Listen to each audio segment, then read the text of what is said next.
Welcome to Conflict Havoc number 2. As I prepare to record some shit for tomorrow morning, you know, if the TV works out in my favor,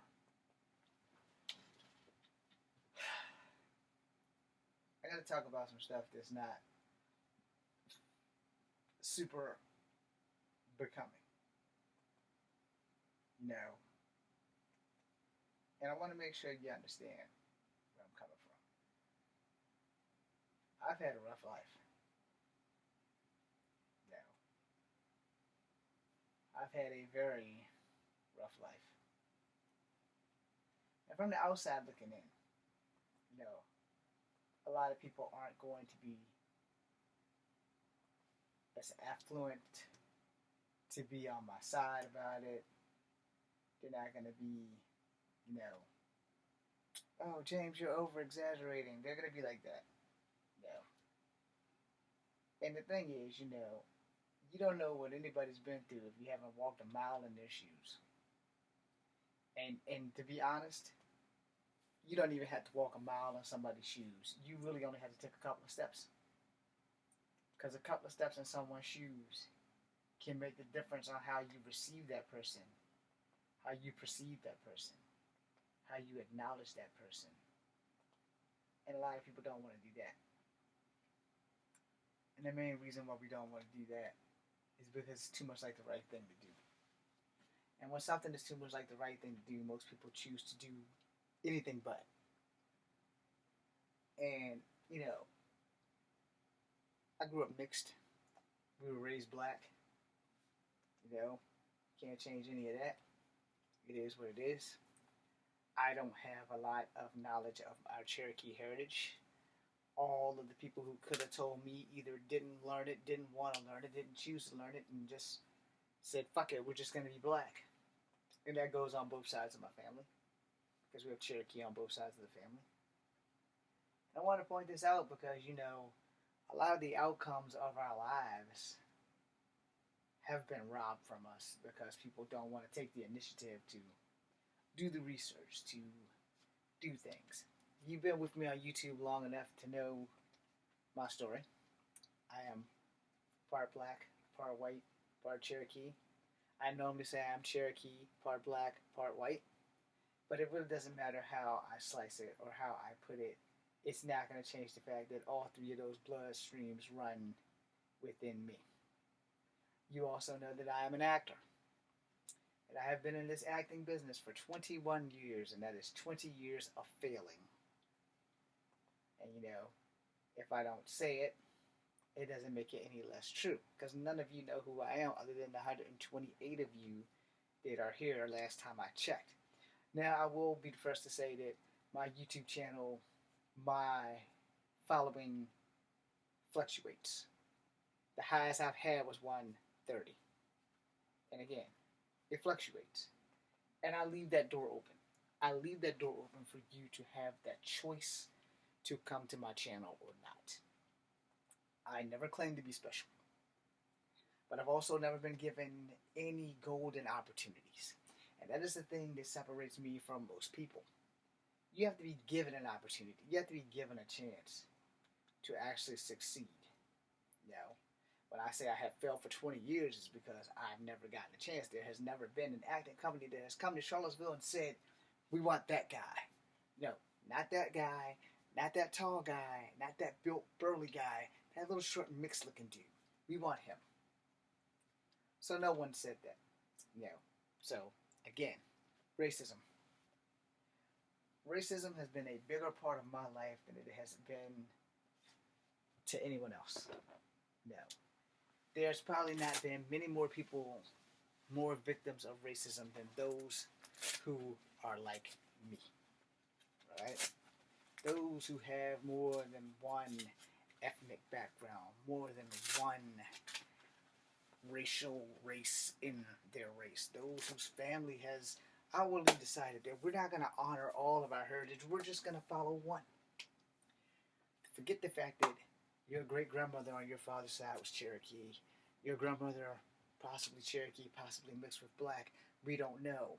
But no one's going to share this with you or let you know They're just gonna let you cruise through life and believe one thing. And on my mother's side, there's no different. I have a biracial grandfather who was half black, half white, who looked white and could pass for a white man. My mom looks like a white woman, can pass for a white woman. If I had their skin tone, I'd have less problems. No offense. Then I have a father. Well, we'll go back then. My grandmother, who was possibly half Cherokee or possibly all Cherokee. We don't fucking know. It's not something that she discussed. And she's still alive. But rather than me swallowing my pride and going to ask, she's currently mad at me, so I'm just staying my ground. Even though COVID kept me away from her for a year because I was afraid that I would be the one to carry it to her and then she would catch it and die. Or that her and my grandpa would catch it and die. So I was like, and he's my like third grandfather, so he's like my step grandfather or whatever. Anyway, I don't know what you say after your original grandfather dies and your grandmother moves on. So I don't know how you call that, because I know she's been married at least 2 more times, but I could be wrong. Now, growing up, I told you guys that, the main reason why I'm doing this video before I go any further is that someone came up on my TikTok on my FYP, and they had a thing about a black person who was black and Asian, and how he had 2 cultures, etc., etc. And then there was a girl who was white and Asian, and how she had some white stuff and some Asian stuff, and she was mostly picked on by white people. And I typed in the comments, well, congratulations, because I was mostly picked on by black people. So I know how that shit feels. Now, here's the thing. Native Americans, as I give you this history lesson one more fucking time, are biologically Asian. Now, it's funny. I'm going to tell you something really funny. This is funny as fuck. Because of the one Vietnamese incident when I was a child. Other than that, I never had a problem with anybody who's been Chinese, Japanese, Filipino, Samoan, Hawaiian, or any of that shit. Had 2 incidents with 2 Native Americans in the same day that was bad. They told me that I wasn't pure blood and I couldn't date the chieftain's daughter. Hurt my feelings. I was in my early 20s. Prior to that, the only people that ever really said something to me about being mixed were black people or white people. And it was more black people than white people. And I got to thinking about that. Really fucking hard when they came across the FYP thing for TikTok. And I said, damn. It's nice to know I'm not alone. But I have friends who are having mixed children on TikTok, and I was telling them, first thing I gotta tell you, I'm gonna be honest with you, a lot of kids that are mixed don't have a support system. There is no mixed race support system. I guess if you're Asian and you fill out more Asian looking, you can hang with the Asian kids, and they're probably not gonna notice until you point it out. If you look more black, you can hang out with the black kids, and they're probably not going to know it until you point it out. Well, apparently, they noticed, and they pointed it out. No. And when you get into this point in your life, where you have to deal with this shit, and you're going to deal with it because you don't really have a choice. Society is not going to let you rest.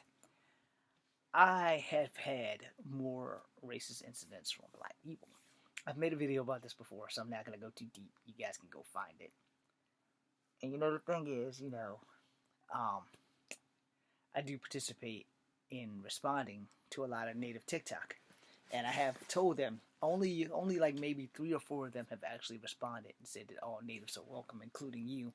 By that meaning me, where no one else has really responded. I guess no one really gives a shit right now. Because there's a current thing going on, and hopefully Modern Warrior is going to teach this guy right from wrong and other stuff without being physical. But there are a lot of things that you have to understand. And I'm going to put it out here.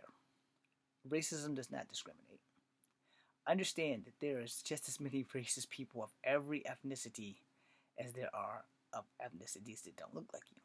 And as I like to tell people, and people don't believe this shit, but I will like to tell them because this is the truth. You are in more danger from someone who looks just like you than someone who doesn't, because of the trust factor. You trust people who look like you, so you tend to flock to people who look like you. And those same people will be the same people who will probably stab you in the face first. But a lot of people don't want to hear that. Let me tell you something. Up until the 5th grade, I never knew that I was part Native American. Never knew. I always thought that I was black and white, and that was it. And everybody would always talk about how white my mom was, except for my mom's not white. She was just hella light. And, you know, those things, you resonate in those as a child, and they stick there. And somewhere in the back of my mind, there's a little 5-year-old kid who's like, damn, nobody wants me. Nobody wants to play with me. No one wants me to be on their team. Can't play kickball. Can't do this. Can't do that. In a way, Chow fights kind of saved my life. In a way, Kung Fu kind of saved my life, because with Kung Fu or martial arts in general, I didn't have to be black, white, or native. Just had to be human. And that is a thing that all of us humans tend to forget, that other humans kind of feel the same way. You know, I stopped dating black girls.